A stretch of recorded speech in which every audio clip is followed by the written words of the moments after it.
Take a look at one involving the average value of a function. So we're going to let capital M be the average value for this function, this quadratic function, over the interval from 0 to 6. And we're going to find all the values of C in this interval such that f of C equals M. So C would be values from 0 to 6 inclusive, such that what the output to the function is equal to M, the average value of the function. Okay, so let's see how we would do this. First of all, you got to know what the average value of the function is. So the definition is simply the integral of that function divided by essentially the length of the interval. So the a in our problem is 0 and the b is 6, from a to b from 0 to 6 in this particular problem. And so this is how we deal with the average for a continuous function. Discrete values, we know how to find average, right? We add them all up.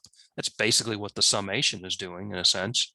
And then we divide by the total number, and that's sort of what the length is doing. So this is the average value of a function for any continuous function using calculus. So it's pretty straightforward to find the average value for this particular function. B minus a, 6 minus 0 is clearly 6. Integral from a to b from 0 to 6 of our function again.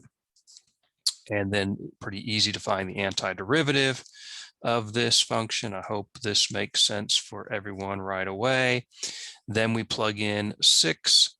Of course, 6 cubed turns out to be 216. 1/3 of 216 is 72. 6 squared is 36 times 2 is 72. 6 times 10 is 60. Of course, if that's the upper limit. If we evaluate at the lower limit, clearly plugging in x equals 0 gives us 0. So this is it.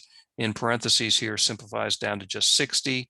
60 times 1/6 is 10. So 10 is the average value of the function. Okay, average value of the function. And we're going to call that M. So the problem states now find all the values of C in the interval from 0 to 6 such that f of C equals M. So how do we do this? Well, this is just an algebra problem. Pre-calculus really just solve the equation. So if I plug in C into the function f, I get C squared minus 4C plus 10, right? Just plugging in directly into our function. C for x, and then value of our average value, capital M, is 10. So subtract 10 from both sides, I get C squared minus 4C is 0. Factor out the greatest common factor of C, and we can see therefore our solutions are C is 0, 4. It is important to note they're asking for values in this interval, so you do want to check. Obviously 0 and 4 are in the interval from 0 to 6, but if you got a solution of say 1 and 15, well, 1 would be an answer, but 15 would not because it's not in that interval. And to get a picture of what's going on here when you look at the average value, let's go and take a look at this function, which was x squared minus 4x plus 10. And I'm going to also graph or reference the average value 10, which is just going to be a function, a horizontal line, right? And let me actually make that bold, the line for style for that to be bold. And then I want to adjust my window, particularly on the interval, right, from 0 to 6 is what we're interested in. We know we have to go to at least 10. Let's go from -5 to 15 first of all, and then I might adjust that a little bit. I'll put 5 as my Y scale. Okay.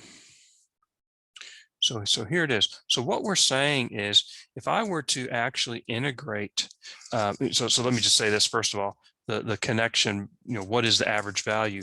If I multiply both sides by b minus a, I get the average value times b minus a is equal to the integral from a to b of f of x dx. So the way to think about the average value is it's going to be the height. The average value will be the height of a rectangle, right, whose base is b minus a, the length of the interval.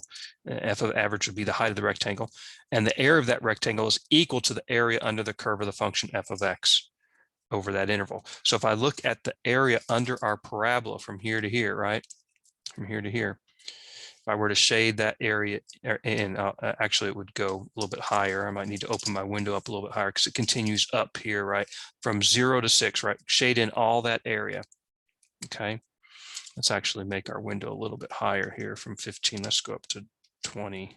See if that's good enough to see everything there. A little bit better.